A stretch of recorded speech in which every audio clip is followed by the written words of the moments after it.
बिहारी लाल की कृष्ण कन्हैया लाल की बोला के बिहारी लाल की।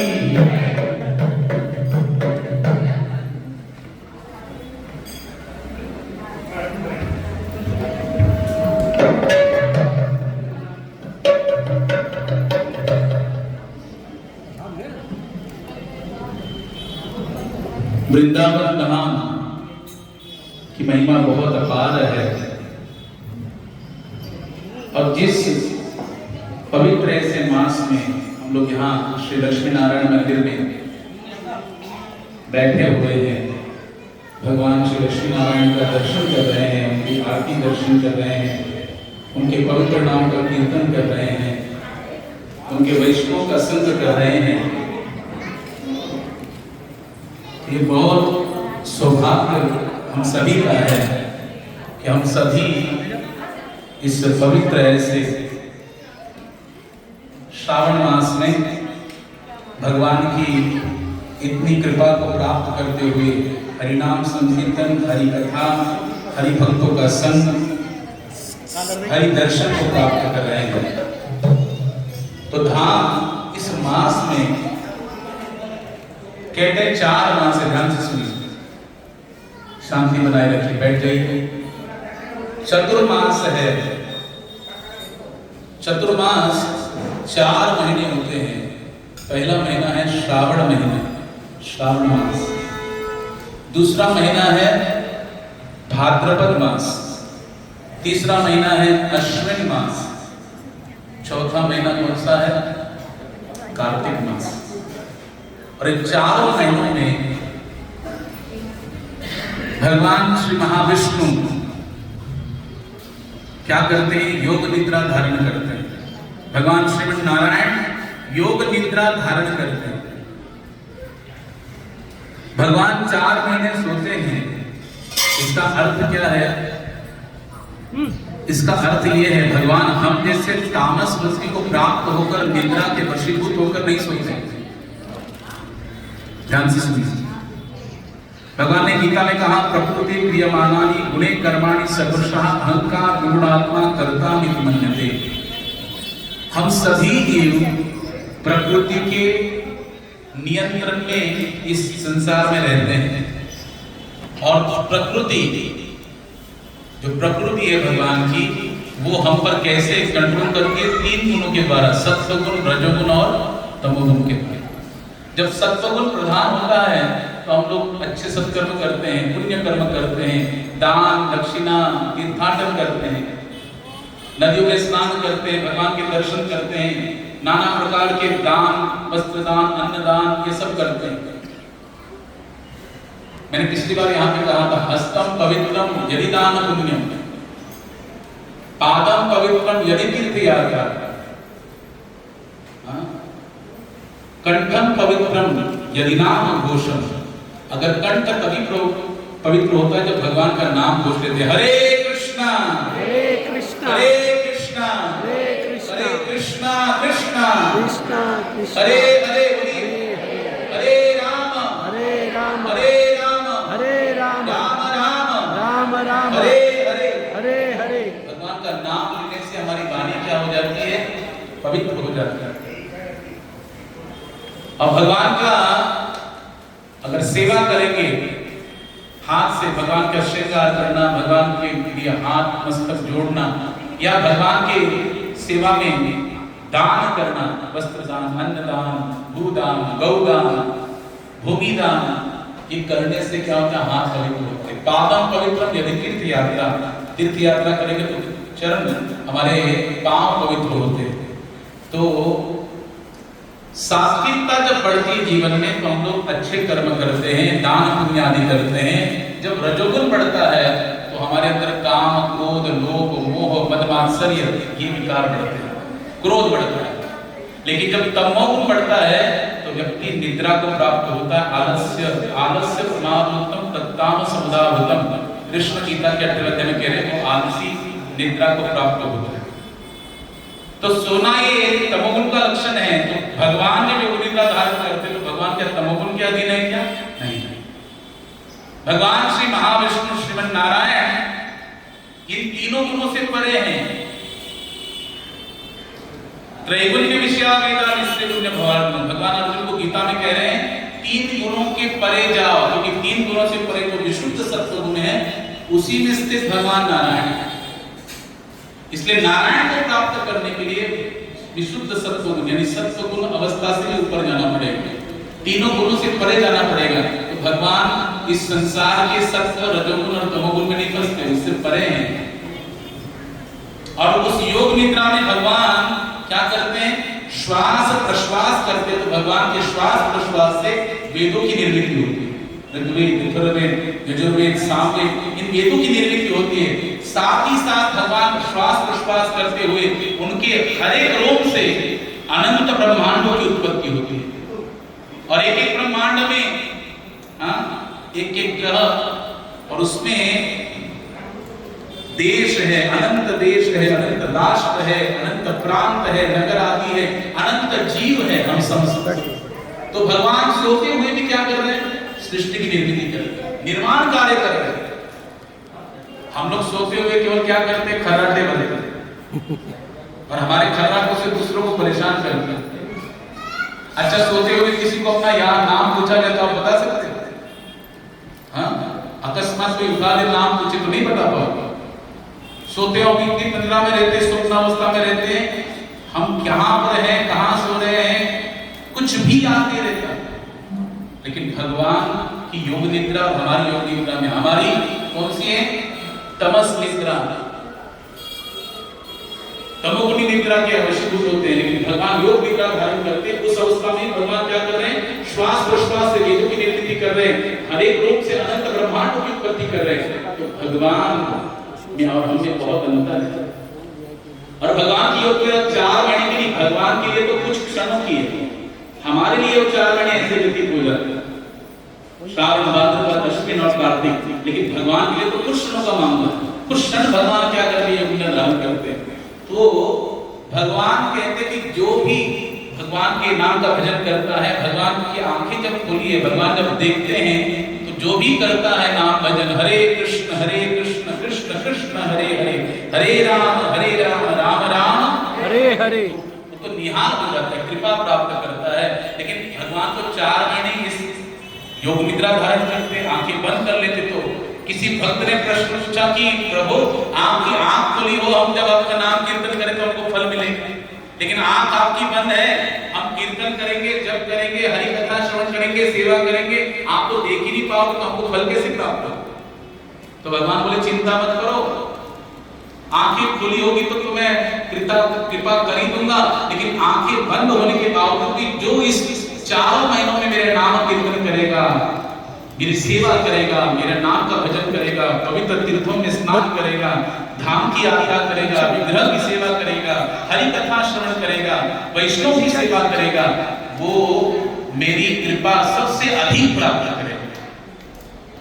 अन्य महीनों से भी ज्यादा कृपा इन 4 महीनों में जो भगवान के नाम लेता है, हरे कृष्ण कृष्ण कृष्ण हरे हरे, हरे राम राम राम हरे हरे, भगवान उस पर ज्यादा कृपा करता है। इसलिए याद रखिए, जितना भी आप नाम लेंगे उतना आप पर कृपा का वर्षा होता रहेगा। क्योंकि हरि अभी कौन सी निद्रा में है, योग निद्रा में, हमारे जैसे खर्राटे वाली निद्रा में नहीं। तो इन चतुर्मास में ये नियम है कि भक्त लोग क्या करते हैं, ये बरसात के दिन है ना, कहीं आना जाना नहीं करते हैं, सुचो देशे पवित्र स्थान में जाकर क्या करते हैं, भगवान के नाम का भजन करते हैं, सेवा करते हैं। तो हमें ये सौभाग्य प्राप्त हुआ। इस चतुर्मास का प्रारंभ होता है व्यास पूर्णिमा से। कब से? व्यास पूर्णिमा, जिसे हम गुरु पूर्णिमा भी कहते हैं। और उसी व्यास पूर्णिमा से लेकर कार्तिक पूर्णिमा तक ये 4 महीने हैं, श्रावण, भाद्रपद, अश्विन और कार्तिक। और उसी में से पहला श्रावण मास है, जिनमें हमारे समस्त भारतीय वृंद क्या करते हैं, श्री महादेव की आराधना करते हैं, भगवान नाम का संकीर्तन करते हैं। तो कोशिश करनी चाहिए हमें अपने जीवन में व्रत धारण करें। क्योंकि इसमें जो आप व्रत करेंगे, इसमें जो आप तपस्या करेंगे, इसमें जो नाम भजन करेंगे, इसमें जो हरि कीर्तन करेंगे, जो दान करेंगे, जो तीर्थाटन करेंगे, जो एकादशी व्रत करेंगे, उसका अक्षय पुण्य आपको प्राप्त होगा, अन्य महीनों से ज्यादा प्राप्त होगा। इसलिए बहुत महत्वपूर्ण है। और इन चतुर्मास का पालन करने से किसका जीवन परिवर्तन हुआ है क्या? ऐसा कोई शास्त्र में उदाहरण है क्या? तो भागवतम के प्रथम स्कंद में देवर्षि नारद जी अपने शिष्य वेदव्यास जी को बताते हैं कि देखो वेदव्यास, मैं तो पूर्व जन्म में दासी पुत्र था। कौन था? दासी का पुत्र था। लेकिन चतुर्मास में, इन्हीं 4 मास में, श्रावण भाद्रपद अश्विन कार्तिक मास में, हाँ, मेरे घर पे कौन आए? साधु संत आए, और वहां पर मेरी माँ और मेरे द्वारा उनका संग हुआ, उनको सेवा प्राप्त करने का, उनकी सेवा करने का अवसर मिला, उनके द्वारा भगवान नाम संकीर्तन करने का अवसर मिला, उनके मुखारविंद से भगवान की दिव्य कथा सुनने का अवसर मिला, और भगवान की महिमा का ज्ञान मुझे हो गया। साथ ही साथ उनकी कृपा से मुझे उनका उच्चिष्ट प्रसाद भी खाने को मिल गया। ऐसे 4 महीने मैंने उनका संग किया, तो देखो उन्हीं 4 महीनों का प्रभाव है कि आज वो दासी पुत्र क्या बना है? देवर्षि नारद बना। उन्हीं चतुर्मास का प्रभाव था, उन्हीं भगवत भक्तों के संग का प्रभाव था कि वो जाने के बाद भी नारद जी के हृदय में, जो पूर्व जन्म में दासी पुत्र थे, हृदय में भावना जगी कि मैं भगवान का कीर्तन करूं, सब कुछ त्याग कर वन में जाकर भगवान श्री नारायण को प्राप्त करने के लिए भजन करूं। लेकिन माँ तभी भी हयात में थी, हाँ? इस जगत संसार में जिंदा थी। तो माँ के मरणोपरांत माँ का शरीर छूटा, उसके बाद वो भगवान का भजन करने के लिए इतना तीव्रता से भजन किया कि भगवान श्री महाविष्णु को दर्शन दिए, लेकिन कहा कि अभी तुम भजन करते रहो इस जन्म में, अगले जन्म में तुम ब्रह्मा जी के पुत्र और देवर्षि नारद के रूप में प्रकट हो। और वही देखो चतुर्मास का भजन काम आया है, जीवन भर उसी का प्रभाव बना रहा और भजन किया जीवन पर्यंत, और उसी भजन का प्रभाव ऐसे हुआ, उन्हीं भगवत भक्तों की कृपा से ऐसा भजन हुआ कि आगे अगला जीवन उनको कौन सा मिला? देवर्षि नारद का। देवदत्ता इमाम वीणाम स्वर ब्रह्म विभूषिताम।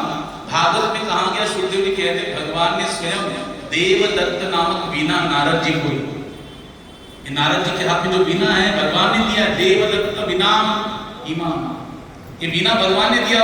उसी पर क्या करते हैं? नारायण नारायण श्रीमन नारायण नारायण नारायण नारायण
होगी।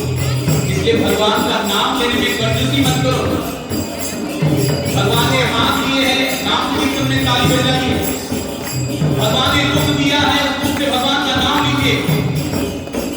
बोलिए नारायण नारायण श्रीमन नारायण नारायण नारायण नारायण नारायण श्रीमन नारायण नारायण नारायण श्रीमन नारायण नारायण नारायण श्रीमन नारायण नारायण नारायण बोलो श्री नारायण नारायण नारायण लक्ष्मी नारायण नारायण नारायण बोलो श्री नारायण नारायण नारायण लक्ष्मी नारायण नारायण नारायण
के कारण जो उनसे हुआ, उसी के कारण अगला जीवन उनको देवर्षि नारद जी का प्राप्त हुआ। यहाँ पर एक विशेष सूचना है, जितने भी भक्त लोग आए हैं उनसे करबद्ध प्रार्थना है, विनंती है, सूचना है आप सभी के लिए कि आप सभी के लिए, सभी वैष्णव भक्तों के लिए इस प्रोग्राम के उपरांत भगवान श्री लक्ष्मी नारायण का महाप्रसाद प्राप्त होगा, वो भी पेट भर के। ठीक है, ये विशेष अंजलि भर के नहीं, पेट भर के आपको प्राप्त होगा, क्योंकि यहाँ के जो आयोजक है, मंदिर के समिति के आयोजक है, उन सभी भक्तों ने यहाँ पर सभी वैष्णव भक्तों के लिए महाप्रसाद का आयोजन किया है। ये बहुत महत्वपूर्ण बात है, सुनिए। हरे कृष्णा कृष्णा कृष्णा हरे हरे, हरे राम राम राम। हमारे पास 1 घंटा है और इस 1 घंटे में हमको बहुत कुछ करना है। हरि कीर्तन का आनंद लेना है, भगवान की इस चतुर्मास का महत्व समझना है।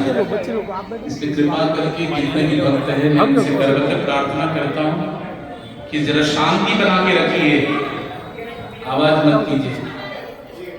हरे कृष्णा कृष्ण कृष्ण हरे हरे, हरे राम राम राम हरे हरे, हरे कृष्णा कृष्ण कृष्ण हरे हरे, हरे राम राम राम हरे हरे, हरे कृष्णा कृष्ण कृष्ण हरे हरे, हरे राम राम राम हरे हरे। तो देखिए, सुनिए, चतुर्मास के पालन से ही देवर्षि नारद जी को अगला जीवन कौन सा मिला? बोलिए, क्या बने? देवर्षि नारद जी बने। इसी चतुर्मास के कारण देखिए, याद रखिए, पहले बैठ जाइए। चतुर्मास में तो और भी दुर्लभ है। गोस्वामी तुलसीदास जी कहते हैं, सुख दारा और लक्ष्मी पापी के घर होए, संत समागम हरि कथा तुलसी दुर्लभ होए। अच्छा पति होना, अच्छी पत्नी होना, अच्छा बैंक बैलेंस होना, अच्छी गाड़ी होना, अच्छा बंगला होना, अच्छा सुंदर शरीर होना, बहुत सम्मान प्राप्त होना, तो पापी व्यक्ति को भी प्राप्त हो जाता है संसार में। लेकिन इस संसार में 2 चीजें बहुत दुर्लभ है, एक संतों का संग, वैष्णव का संग, और उनके संग में भगवान की हरि कथा श्रवण करने का लाभ, वो भी चतुर्मास में प्राप्त हो रहा है। इससे बड़ा सौभाग्य क्या है? इसलिए गवाइए मत, हर एक शब्द को ध्यान से सुनिए, क्योंकि हम जिस मास में हैं, जिस भूमि में हैं, भारत भूमि के मनुष्य जन्म है यार, जन्म सार्थक करी कर परोपकार। ये भारत भूमि में जन्म मिला। कोई बोलता है भारत भूमि में ही भगवान ने क्यों अवतार लिया? तो संत कहते हैं, जैसे शरीर में अंग प्रत्यंग है, आंख है, कान है, जिह्वा है, हाथ है, पांव है, सब कुछ ठीक है, और हार्ट ही बंद हो जाए, क्या होगा? अगर हृदय भी बंद हो जाए तो बाकी के अंगों का कुछ मतलब है क्या? कोई मतलब नहीं, क्योंकि हृदय की ठोके ही बंद हो गई। वैसे ही पूरे विश्व में अनेक देश है, अनेक राष्ट्र है, लेकिन भारतवर्ष को इतनी गणमान्यता क्यों है? भगवान ने भारत ही क्यों उतार लिया? क्योंकि भारत ये हृदय स्थान है, इसलिए ठाकुर जी ने यही क्यों उतार लिया है। इसलिए हम बड़े भाग्यवान है, हमारा जन्म इस भारत भूमि में हुआ है। उसमें भी संतों का, भक्तों का संग मिलना, वैष्णव का संग मिलना, नाम संकीर्तन हमारे द्वारा हो जाना, भगवान की कथा श्रवण करने का लाभ चतुर्मास में प्राप्त होना, ये सबसे बड़ी कृपा है हमारी। कुछ पुण्य किया होगा, उस पुण्य का जो परिवर्तन भाग्य में होता है, जब भाग्य उदित होता है, सौभाग्य उदित होता है, तब भगवान का सत्संग श्रवण करने का लाभ प्राप्त होगा। तो चतुर्मास में जो भी भजन करेगा उसका कल्याण होगा। देवर्षि नारद की कथा से मालूम पड़ा। एक और एक उदाहरण है, भगवान 4 युग है, ध्यान से सुनो, सतयुग, त्रेतायुग, द्वापर और कलयुग। और 4 युगों में भगवान अनेक प्रकार के रूप धारण करते हैं। भागवत के 10वें स्कंद में जब भगवान श्री कृष्ण का नामकरण करने का लाभ प्राप्त हुआ गर्गाचार्य जी को, तो गर्गाचार्य जी नंद महाराज यशोदा देवी से कहते हैं कि तुम्हारा लाला जो है सतयुग, त्रेता, द्वापर, कलयुग में अवतार लेता है। सतयुग में ये श्वेत वर्ण धारण करता है, इसका रूप कैसा होता है? श्वेत। त्रेता युग में रक्त वर्ण धारण करता है, रक्त वर्ण का उसका स्वरूप द्वापर में ये श्याम वर्ण, मेघ श्याम वर्ण धारण करता है, और ये जब कलयुग में अवतरित होता है तो पीला पीत वर्ण धारण करता है, पीला रूप धारण करता है, गौरांग रूप धारण करता है। और वही श्री कृष्ण, वही राधा और कृष्ण का सम्मिलित रूप श्रीमद चैतन्य महाप्रभु के रूप में आज से 500 साल पूर्व पश्चिम बंगाल मायापुर धाम में अवतरित हुए और संन्यास धारण किया। तो चतुर्मास में मैंने अभी बताया संत लोग क्या करते हैं, कई पवित्र धाम में भजन करने के लिए यात्रा करते हैं। तो चैतन्य महाप्रभु जो स्वयं राधा कृष्ण का सम्मिलित रूप है, भगवान है, वो यात्रा करते करते दक्षिण भारत में गए, वहां पे पवित्र कावेरी नदी में स्नान किया। हम जब सूर्य स्नान करते हैं ना, एक आचार्य है अंतरराष्ट्रीय कृष्ण भावनामृत संघ के एक बहुत बड़े आचार्य हैं, उनका नाम है परम पूज्य राधा गोविंद दास गोस्वामी महाराज। वो कहते हैं कि जब हम स्नान करते हैं तो कभी भी मौन धारण करके स्नान नहीं करना चाहिए, पवित्र नदियों का दान करना चाहिए, जल को स्पर्श करना चाहिए। गंगे च यमुने च गोदावरी सरस्वती नर्मदा सिंधु कावेरी जले अस्मिन् सन्निधि कुरु। पवित्र नदियों का स्मरण करना चाहिए। वाचे नड़का गंगा गंगा सकल पाप होती गंगा। जगत गुरु संत तुकाराम महाराज कहते हैं कि जो केवल मुख से गंगा गंगा बोलेगा उसका सारे पाप नष्ट हो जाएंगे। बोल गंगा मैया की जय। क्योंकि भगवान के चरण कमलों का जो अभिषिक्त जल है वही गंगा जल।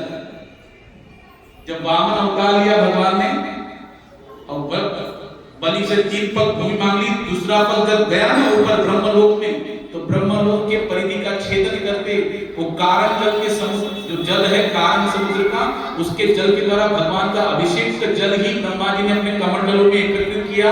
वही है गंगा मैया जो भगीरथ जी ने पृथ्वी पर लाई। इसलिए भगवान का चरणामृत ही गंगा जल है।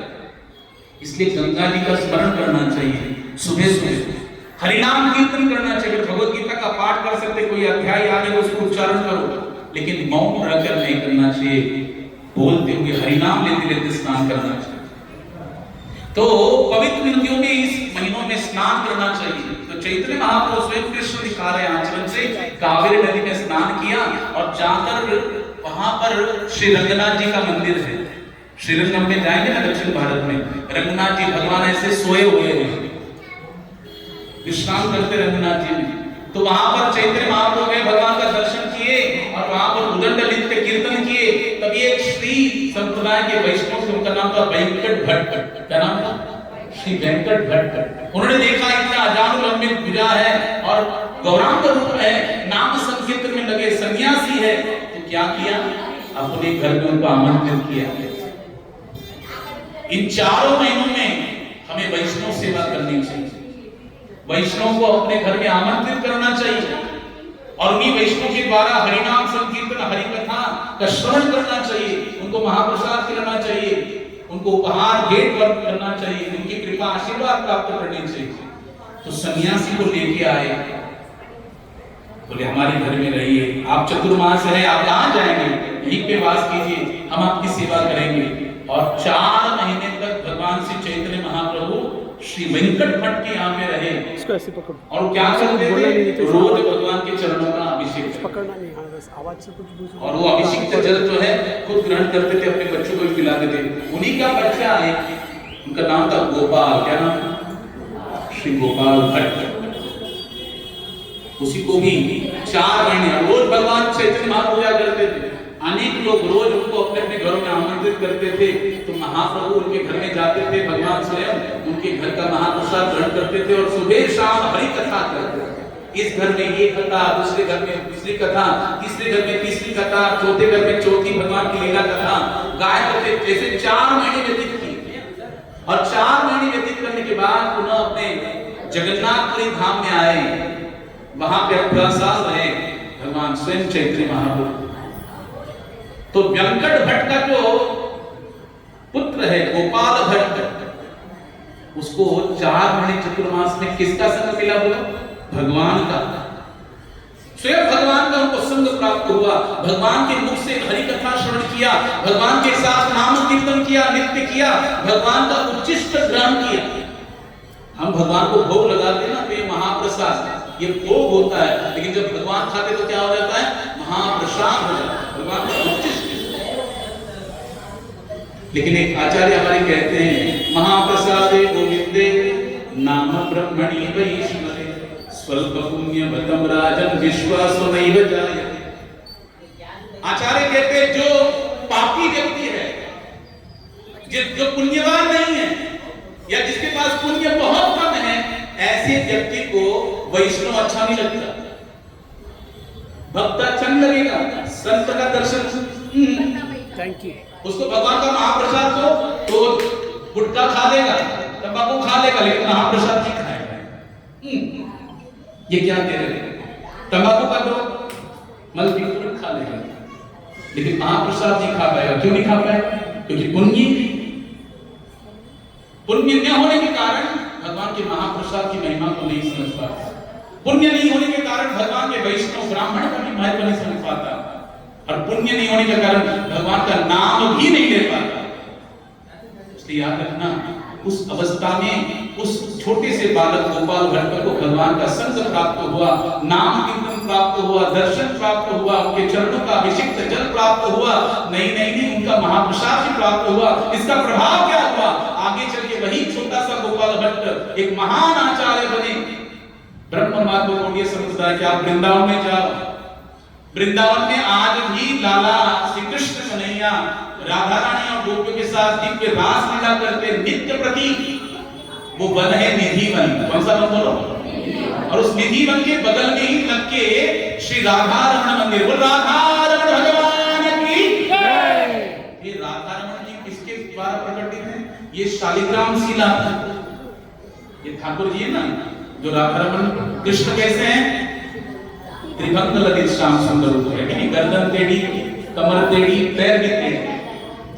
लेकिन ये राधा रमण पहले ऐसे नहीं थे, गोल मटोल शालिग्राम थे। और किसके थे? उसी गोपाल भट्ट के, जिसके घर में बचपन में कौन रुके थे? स्वयं भगवान चतुर्मास में रुके थे। नाम कीर्तन कथा चरणामृत महाप्रसाद प्राप्त हुआ था। उसका फल क्या हुआ? आगे चल के श्रेष्ठ साधक बना, वैरागी बने, शालिग्राम शिला लेके जाते थे। एक बार देखा कि अरे भक्त लोग भगवान का श्रृंगार करे, सोचा कि मेरे ठाकुर जी गोल मटोल है, अगर ये बीच कृष्ण रूप में होते तो मैं भी इनका श्रृंगार करता, ऐसा सोच के सो गए। सुबह सुबह देखा तो भगवान शालिग्राम शिला से रमण जी राधा रमण के रूप में प्रकट हुए, कृष्ण रूप में प्रकट हुए, और उसी कृष्ण रूप को हमने आराधना किया। बताओ इतना श्रेष्ठ पद प्राप्त हुआ उन गोपाल भट्ट गोस्वामी को, किस कारण प्राप्त हुआ? कि बचपन में चतुर्मास में क्या किया? संतों का संग किया, संतों के से हरि कथा श्रवण की, उनकी सेवा की, उनका महाप्रसाद पाया। इसलिए जो चतुर्मास में हरिनाम कीर्तन करता है, जो चतुर्मास में हरि कथा श्रवण करता है, वैष्णव की ठाकुर जी की सेवा करता है, पवित्र धाम की यात्रा करता है, एकादशी व्रत करता है, उसको भगवान की अहित की कृपा प्राप्त होती है। चैतन्य महाप्रभु जब जगन्नाथपुरी धाम में गए तो वहां पर बहुत सारे भक्त लोग क्या करते थे? अभी रथ यात्रा हुई जगन्नाथपुरी धाम की, मालूम है आपको? आषाढ़ मास के द्वितीया के दिन जगन्नाथ जी का रथ यात्रा हुआ, और रथ यात्रा के 10 दिन बाद आषाढ़ी देवशयनी एकादशी होती है, और उसी के बाद व्यास पूर्णिमा से लेकर कार्तिक पूर्णिमा तक हरि महाविष्णु योग निद्रा भगवान नारायण योग निद्रा धारण करते हैं। तो चैतन्य महाप्रभु के रूप में जब भगवान गौरांग रूप धारण करके कलियुग में अवतरित हुए, जगन्नाथपुरी धाम में संन्यास धारण करके राधाकांत वन में रहने लगे, तो उनके जो भक्त लोग हैं महाप्रभु का दर्शन करने के लिए रथ यात्रा में आते थे, और कार्तिक पूर्णिमा तक जगन्नाथपुरी धाम में रहते थे। अपने घरों से महाप्रभु के लिए खाने के लिए अनेक प्रकार के, भगवान के खाने के लिए अनेक प्रकार के व्यंजन लाते थे। तो चैतन्य महाप्रभु एक सेवक थे, उनका नाम था गोविंद दास। क्या नाम था बोलो? हाँ, और उसी बात देते थे, भैया लो भगवान को खिलाना, कृष्ण को खिलाना, ये हमारी तरफ से रसगुल्ला, ये मेरी तरफ से गुलाब जामुन, ये मेरी तरफ से बालूशाही, ये मेरी तरफ से अनेक प्रकार के शुद्ध व्यंजन देते थे। एक कक्ष में बिठा दिया, सारे व्यंजन एक कक्ष में जमा कर दिए। अब कोई दूसरे महाप्रभु बोले ठीक है कोई बात नहीं, भगवान ने कहा रख दो वहां पर, मैं खा लूंगा बाद में देख लेंगे। दूसरा दिन हुआ तो वो गोविंद दास भगवान के पास आए, बोले प्रभु मेरी प्रार्थना है। बोले क्या? बोले कि जिन्होंने जिन्होंने आपको ये व्यंजन दिए हैं वो सब लोग पूछ रहे भगवान ने खाया कि नहीं खाया, मेरा गुलाब जामुन खाया कि नहीं खाया, मेरा रसगुल्ला खाया कि नहीं खाया, मेरी बालूशाही खाई कि नहीं खाई। हाँ? मैं इतना प्रेम से लाया था, अगर वो मैं अगर मना करूंगा तो मुझे डांटते हैं। अगर आप कृपा कीजिए, मेरे को क्या बोलूं, तो भगवान बोले इतनी सी बात है, चलो कहाँ है पक्ष दिखाओ, खोल दो दरवाजा, मैं जाता हूँ। और भगवान अंदर में चैतन्य महाप्रभु जितना भी व्यंजन लाया था पूरा घर भर गया था, वो रूम भर गया था। एक ही बैठक में चैतन्य महाप्रभु ने सारे व्यंजन खा लिया, भगवान ने सब कुछ खा लिया। अब खाने के बाद बोले बस इतना ही, और कुछ है क्या? पूरा रूम भर गया था, खा लिया। उसके बाद बोले और कुछ है क्या? इतने से तुम कितना चिंतित हो रहे थे, और कुछ है बोला वो भी खा लूंगा। तो गोविंद दास बोले नहीं नहीं नहीं, मैं भूल गया था, जय गौर सही कृष्ण सही जगन्नाथ। अरे तो मैं भूल गया था, आपको मैं सन्यासी मान लिया, लेकिन आप जो पुरी के जगन्नाथ है वही आप है, आप भगवान है। आप जो गिरिराज को 56 भोग आरोपते, जगन्नाथ में 56 भोग ग्रहण करते, आपके लिए क्या है कमरा भर प्रसाद। भगवान इस चतुर्मास में क्या करते हैं, अपने भक्तों के द्वारा सेवा को स्वीकार करते हैं। इसलिए बहुत महत्वपूर्ण है।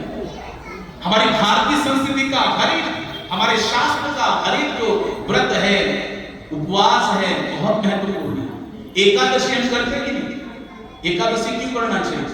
माधव तिथि भक्ति जननी जतने पालन करे, ये नारायण की प्रिय तिथि है। माधव यानी लक्ष्मीपति। कौन है लक्ष्मीपति?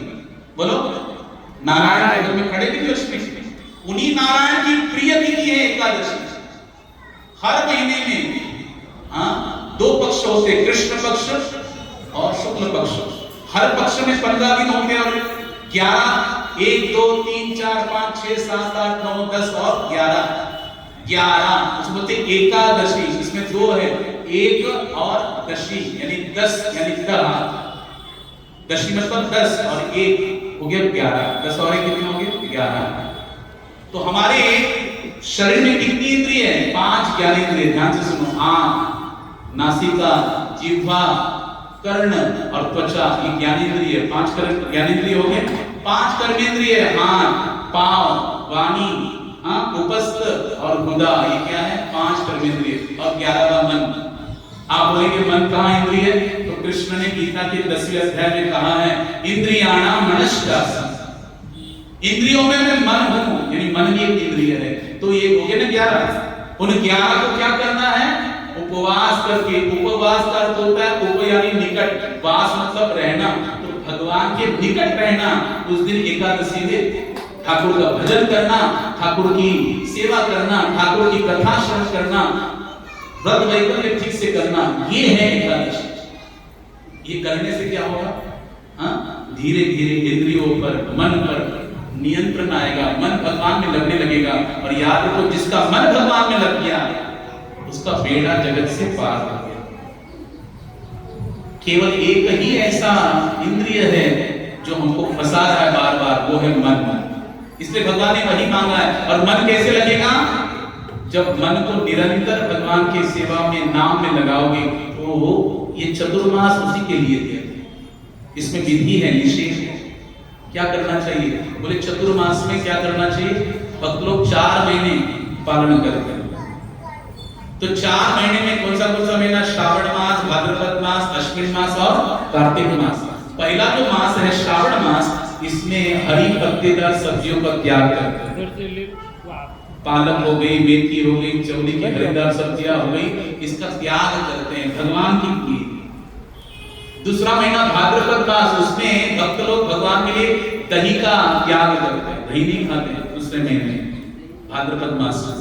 तीसरा महीना अश्विन मास है, उस महीने में दूध ग्रहण नहीं करते, दूध ग्रहण नहीं करना चाहिए। और चौथा है कार्तिक मास, उसमें उड़द की दाल भी ग्रहण नहीं करते। अब ये अलग से मत पूछना, उड़द की दाल नहीं खाने तो डोसा और इडली खा सकते हैं क्या? क्योंकि उसी से बनता है। कोई बोलेगा दही नहीं खा सकते तो लस्सी बना के पी सकते हैं, ऐसा नहीं, वो उसी से बनता है, उसी का विकार है। इसलिए ऐसा नहीं कि दूध नहीं खाते दूध के पदार्थ खा सकते, ऐसा नहीं।